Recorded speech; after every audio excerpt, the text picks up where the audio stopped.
다음 소식입니다.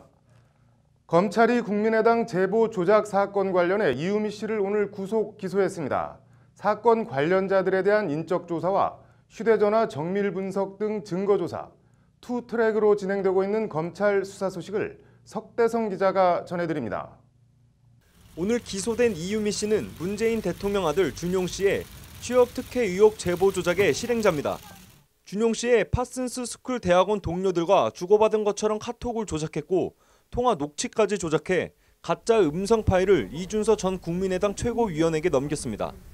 이준서 전 최고위원은 제보 조작 사실을 암묵적으로 지시했거나 적어도 조작된 사실을 알고 있었다는 것이 검찰 판단입니다. 법원은 범죄 혐의가 소명된다며 이 전 최고위원에 대한 구속영장을 이미 발부했습니다. 검찰 수사의 초점은 이제 이 전 최고위원의 윗선, 어느 선까지 제보가 조작된 정황을 알고 있었느냐를 밝혀내는 데 모아지고 있습니다.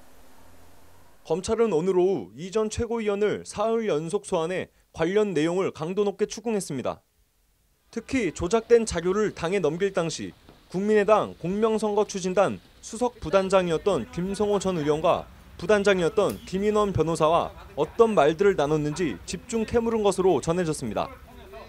조작된 제보로 기자회견을 열기 나흘 전인 지난 5월 1일 이 전 최고위원이 박지원 전 대표와 나눈 36초 통화도 검찰의 수사 대상입니다. 당시 이 전 최고위원은 조작된 카톡 제보를 박지원 전 대표 휴대전화 메시지 바이버로 보내고 박 전 대표와 36초간 통화를 했습니다.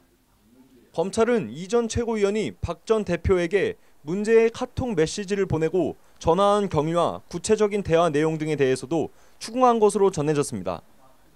검찰은 이와 함께 공명선거 추진단 단장이었던 이용주 의원 보좌관을 압수수색해 확보한 휴대전화와 김성호 전 의원, 김인원 변호사의 통화, 메시지 내역도 정밀 분석 중입니다. 검찰은 조사 결과를 바탕으로 이르면 주말쯤 김성호 전 의원과 김인원 변호사를 소환 조사할 방침입니다. 검찰은 필요하면 이용주 의원은 물론 박지원 전 대표까지 소환해 조사하겠다는 입장입니다. 그 필요한 이유와 근거를 만들어내기 위한 검찰 수사가 속도를 내고 있습니다. 법률방송 석대성입니다.